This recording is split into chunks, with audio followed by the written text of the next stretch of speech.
আপেক্ষিক তত্ত্ব অনুসারে কাল দীর্ঘায়ন এবং দৈর্ঘ্য সংকোচন আমাদের এটি উচ্চ মাধ্যমিক শ্রেণীর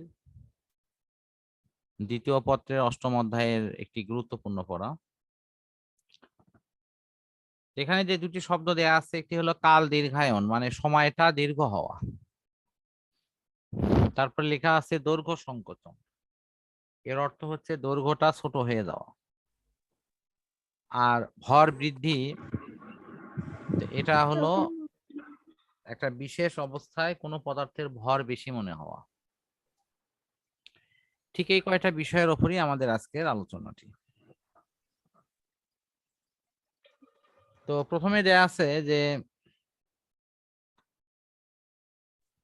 এই যে কাল দীর্ঘায়ন, এই কথাটির অর্থ কি? আমরা নর্মালি আমাদের বাক্য যখন গঠন করি তখন বাগধারা থেকে শুরু করে বিভিন্ন উপমার প্রয়োগ আমরা অনেক সময় করে থাকি। সেখানে একটি কথা প্রচলিত আছে, কোনো ব্যক্তি যদি খুব ধীরে ধীরে কাজ করে তখন তাকে আমরা বলি তোমার তো 18 মাসে বছর। কারণ বছর হয় হলো প্রকৃতপক্ষে 12 মাসে, কিন্তু ওর 18 মাসে বছর, এটির অর্থ কি? এর অর্থ হচ্ছে সে কাজগুলো এত ধীরে করে যে তার কাছে মনে হয় 1.5 ঘন্টা 1 ঘন্টা সমান। এই বিষয়টি আমাদের এই আপেক্ষিকতার তত্ত্বে কিন্তু আছে যে যদি কোনো ব্যক্তি বা পর্যবেক্ষক স্থির অবস্থানে থাকে তাহলে তার কাছে ঘড়িটি যেভাবে চলবে, যদি সে গতিশীল অবস্থায় থাকে তাহলে কিন্তু তার ঘড়িটি তখন স্লো হয়ে যাবে, ধীরে ধীরে চলবে। এই যে ঘড়ি যখন ধীরে চলছে তখন কি সময়টা দীর্ঘ হচ্ছে না? ওই যে আমরা অনেক সময় বলি যে আমার ঘড়িটা স্লো, তার মানে কি ওর ঘড়িতে 1 ঘন্টা বাজলে অন্য ঘড়ির তখন 1.25 ঘন্টা হয়। ব্যাপারটা অনেকটা এরকম না?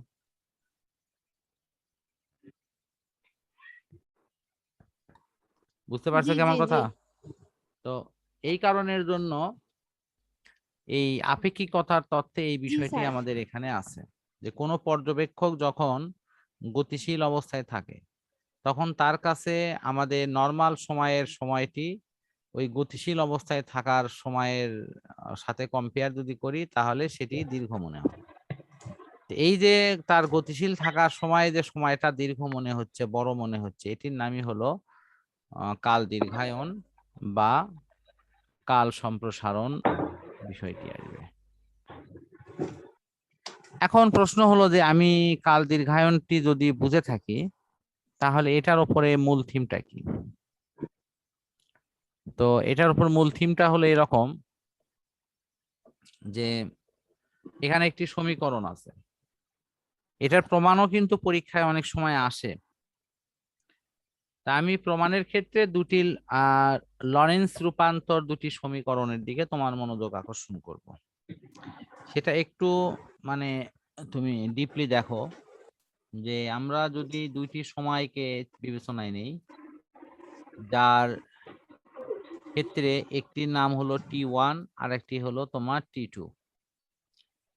তো এই T1 এবং T2 উভয়েরই কিন্তু দেখো হর একই আছে, খুব সূক্ষ্মভাবে দেখো হর কিন্তু একই। তাহলে এখানে আলাদাটা কি আছে? আলাদা আছে হলো এই যে T1, এখানে হলো T2, আর বাকি দেখো সবকিছু এক, মানে T1 ড্যাশ এবং T2 ড্যাশ, এটা ছাড়া কোনো কিছু মানে সবকিছু এক। তা এখন যখন এই পার্থক্যটা বের করা হবে তখন এই দুটোর মধ্যে কিন্তু বিয়োগ হবে। আর আমরা এই যে এখানে যে T1 T2 যে সমীকরণ, এটা কিন্তু লরেন্সের যে বিপরীত রূপান্তর সমীকরণ সেটার মাধ্যমে পাবো। এখন লরেন্স রূপান্তর সমীকরণে আমরা কি পাই? সেখানে আলোর বেগের অভিমুখে বা আলোর বেগের সাথে কম্পেয়ার করে কোনো পর্যবেক্ষক যখন গতিশীল হয়, সেই গতিশীল পর্যবেক্ষক আমাদের স্বাভাবিক অনেকগুলো বিষয়ের যে ফলাফল বা ঘটনা সেটি তার কাছে ভিন্নভাবে উপস্থাপনের ক্রিয়াটি ওখানে উপস্থাপিত হয়। এখন ওই লরেন্স রূপান্তর সমীকরণের এই বিয়োগফল অর্থাৎ টি মানে হলো দুটের বিয়োগফল, এই দুটের বিয়োগ করা হচ্ছে, বিয়োগগুলোকে ক্যালকুলেশন করে এখানে রেজাল্ট বের করা হচ্ছে। আমি আবারও বলতেছি যে এই ক্যালকুলেশনটি কোনো সময় প্রয়োজন হতেও পারে নাও পারে, এটি কনফার্ম না, কিন্তু এখানে এই সূত্রটি ব্যবহার করে যে অঙ্ক আছে এটা কনফার্ম। সেই সূত্রটি হলো টি ইজিক্যাল টু টি নট ভাগ হলো এই যে, তুমি একটা জিনিস দেখো সব জায়গাতে ওই হর কিন্তু একই, √1 - V square by C square. এখন তোমাকে যদি বলা হয় যে স্যার আমার আসলে একেবারে কনক্রিট ভাবে এখানে মনে রাখবো কি, শুধু শেষ লাইনটা, আগেরটুকু শুধু জানা থাকলো যে এখানে T1 T2 দুটি মান হয়, দুটো বিয়োগ করতে হয়, এছাড়া আর বিশেষ কিছু জানার দরকার নেই। আমি আবারও বলছি, লরেন্স রূপান্তর সমীকরণ থেকে T1 T2 দুটি মান লিখবো, তারপরে নর্মালি এটি বিয়োগ করব, সেখান থেকে টির ইকুয়েশনটি আমি এখানে বের করব টি, আর অন্য যেটি আছে সেখানে হলো শুধু ইকুয়েশন, যেটি ব্যবহার করে নিচে অঙ্ক আছে। এবং এটি তুমি যখন ব্রড প্রশ্ন সলভ করবে তখন তুমি নিজেই দেখতে পাবা যে আমার এই কথার প্রতিধ্বনি ইনশাল্লাহ তুমি সেখানে পাবা। ম্যাক্সিমাম অঙ্কতেই তোমার এই টি এবং এল এর সমীকরণ আর কিছু কিছু ক্ষেত্রে এম এর সমীকরণ পাবা, কিন্তু সমীকরণের প্যাটার্ন একই রকম দেখতে। বুঝতে পারছো কেমন কথাটা? জি স্যার, বুঝতে পারতেছি। তাহলে তোমার মূল কাজটি হলো এই সমীকরণটির মূল উৎসটি জানা, যে কাল দীর্ঘায়ন মানে বুঝি যে কোনো ব্যক্তি গতিশীল হলে তার সময়টা দীর্ঘ হবে, সেক্ষেত্রে যদি স্বাভাবিক অবস্থানে সময়টি T1 হয় আর গতিশীল অবস্থায় সময়টি যদি T2 হয়, তাহলে তার মধ্যে যে পার্থক্য, সেই পার্থক্য থেকে টি এর সমীকরণ আমি এখানে পেয়েছি, তাহলে সেই টি এর সমীকরণটি এখানে লিখছি এবং তারপরে যা যা করার করছি। দেন আমরা এখানে বিয়োগ করে মানটি যা পেলাম সেটি হলো টি ইজিক্যাল টু টি নট। টিটা কি? টিটা হলো তোমার গতিশীল অবস্থায় ওই ব্যক্তির সময়, আর টি নটটা হলো স্থির অবস্থানে থাকা অবস্থায় তার সময়। তো আশা করি এখানে দেখো আমি একটু পরিচয়গতভাবে বিষয়টা আরো একটু ক্লিয়ার করি, যে একজন মহাকাশচারী সে 25 বছর বয়সে এই যে আলোর তুলনায় 1.8 × 10⁸ মিটার পার সেকেন্ড বেগে গতিশীল একটি মহাকাশ যানে চড়ে মহাকাশে ভ্রমণে গেলেন। তিনি পৃথিবীর সময় হিসেব করে 30 বছর কাটে আসলেন। মহাকাশে তার বয়সটা কি 30 বছরই গেছে না তার চেয়ে কিছু কম গেছে, এটা আমাকে হিসাব করতে হবে। কথা বুঝতে পারছো?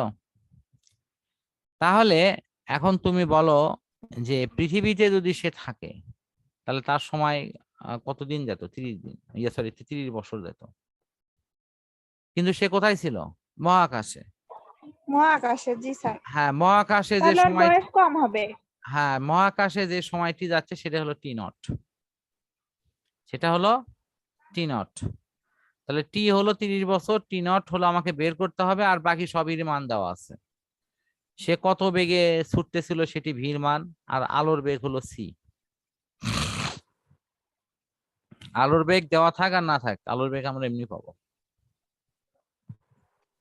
জি স্যার।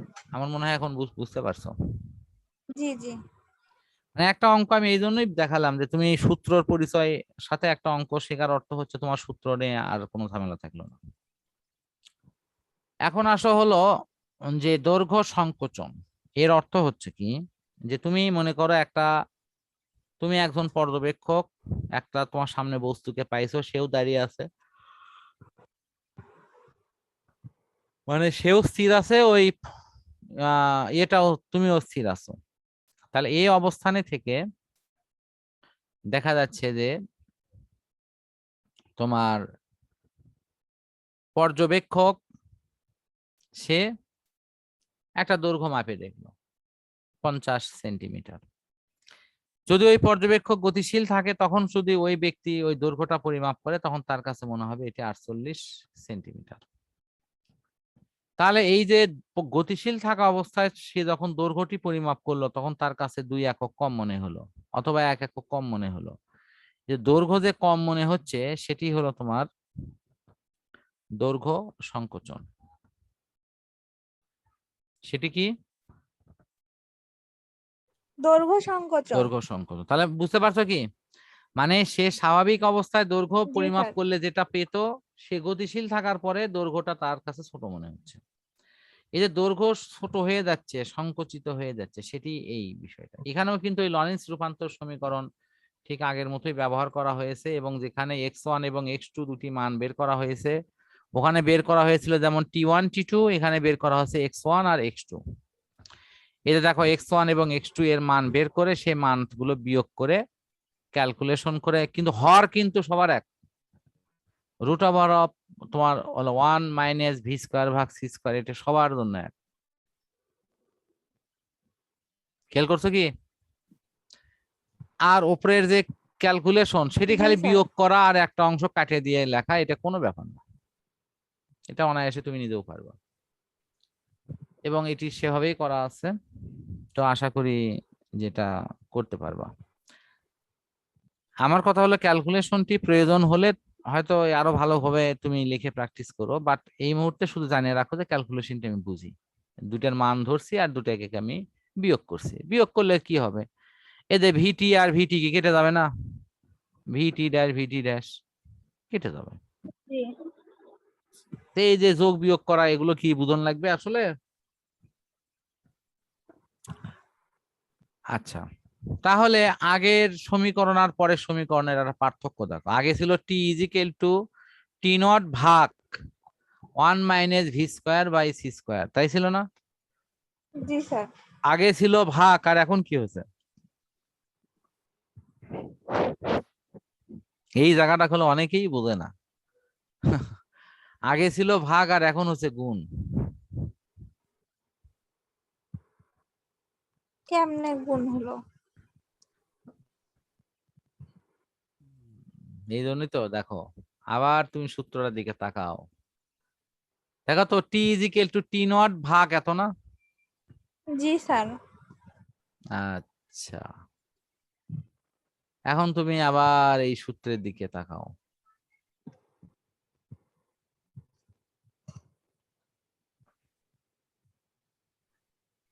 সূত্র দেখে পাচ্ছ? জি এখানে কি হ্যাঁ, গুণ গুণ অবস্থায় এখন বুঝছি স্যার। দেখো তো, এটা গুণ আকারে আছে না ভাগ আকারে আছে? গুণ গুণ। দেখো এটা কি গুণ আকারে না ভাগ আকারে? গুণ আকারে স্যার। আমাকে আর বলে লজ্জা দেন না স্যার, নাকি? এখন তুমি দেখো এখানে একটা অঙ্ক দেওয়া আছে, একটি রকেট কত বেগে চললে এর দৈর্ঘ্য নিশ্চল অবস্থার অর্ধেক হবে। তার মানে গতিশীল অবস্থায় যদি ওই রকেটটি দৈর্ঘ্য মাপে, অর্ধেক মনে হবে। তাই লেখা আছে এখানে, রকেটের স্থির অবস্থার দৈর্ঘ্য যদি তোমার কত এল নট হয়, তাই গতিশীল অবস্থায় সেটা তাহলে হাফ হতো। হাফ মানে কি এল ভাগ 2, ঠিক আছে? জি জি এখন স্যার। মান বসে দিয়ে এখানে ক্যালকুলেশন করো, এল is equal to L not ভাগ 2, ক্যালকুলেশন করে এল এল নট এর মান বের করা হচ্ছে। শোনো, মানে ফিজিক্সের তো গাণিতিক ক্যালকুলেশন করে মান বের করা, এগুলো তো আমি কোনো সমস্যা মনে করি না। সমস্যাটা হলো তুমি সমস্যাটি বুঝে সূত্র লিখে তুমি তার ব্যবহার পারো কিনা।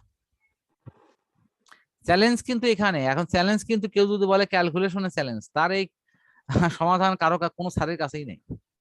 কারণ ক্যালকুলেশন তো কেউ তোমাকে শিখাবে না, ক্যালকুলেশন তোমাকে করতে হবে। তোমাকে যেটা শেখানো হবে সেটি হলো সূত্রটি কি, তার ব্যবহারটি কি। আশা করি বুঝছো। জি স্যার তাহলে বুঝছি। এই উদাহরণের অঙ্কগুলো আমি আশা করি যে তুমি এক একটা অঙ্ক কমপক্ষে 3 বার করে প্র্যাকটিস করবা। প্রথমবার খুব ভালোভাবে করবা, পরের বার শুধু প্র্যাকটিস করবা, হিজিবিজি করে লিখে এটি আয়ত্ত করবা।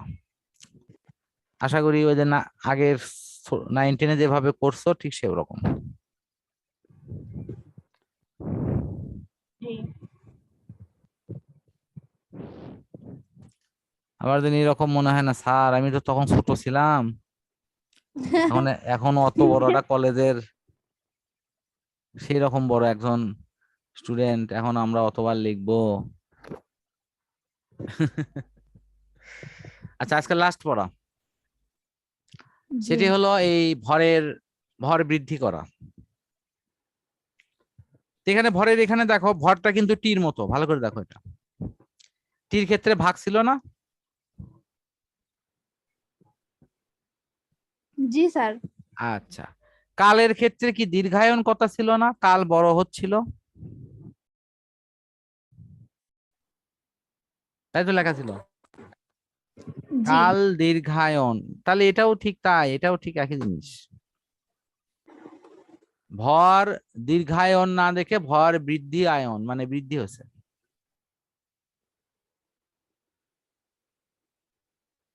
আশা করি আমার কথাটি বুঝতে পারছো যে ভরটি বৃদ্ধি পাচ্ছে। ঠিক আছে, জি তাহলে স্যার। ভর বৃদ্ধি পাচ্ছে একই, টির যা সমীকরণ আর ভরের সমীকরণ একই সমীকরণ।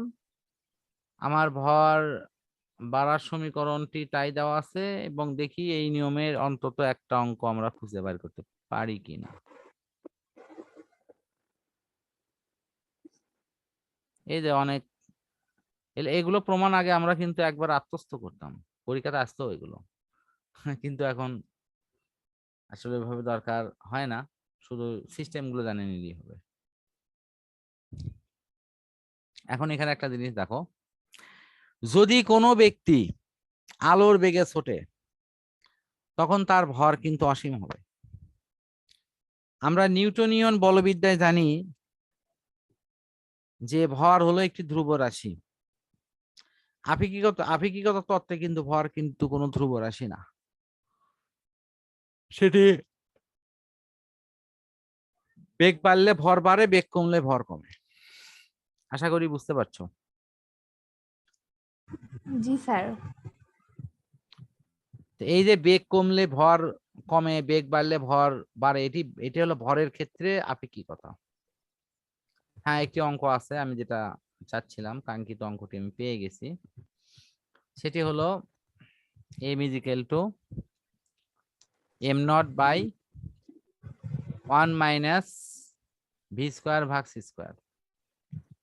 এখানে কি লেখা আছে? কণাটি এত বেগে গতিশীল। এখানে একটু ভালো করে খেয়াল করো, 0.5 c বেগে গতিশীল, এর অর্থ হচ্ছে আলোর বেগ যা তার অর্ধেক বেগে গতিশীল। 0.5 মানে কি হাফ না? জি স্যার। এটা তাহলে এখন দেখো তো পারবা কি না। পারবো স্যার। বিশাল বড় অঙ্ক কিন্তু। না না, হ্যাঁ স্যার, অনেক বড় অঙ্ক। হ্যাঁ, অনেক বড় অঙ্ক, কাজে এই জন্য একটু বেশি বার করবা, যাতে তুমি ভুলে না যাও অথবা ভুল করে মিস্টেক না হয়। ঠিক আছে, আমার মনে হয় আর কষ্ট করার দরকার নেই। আজকে যেটুকু তুমি নিলে এইটুকুই একটু হজম করো।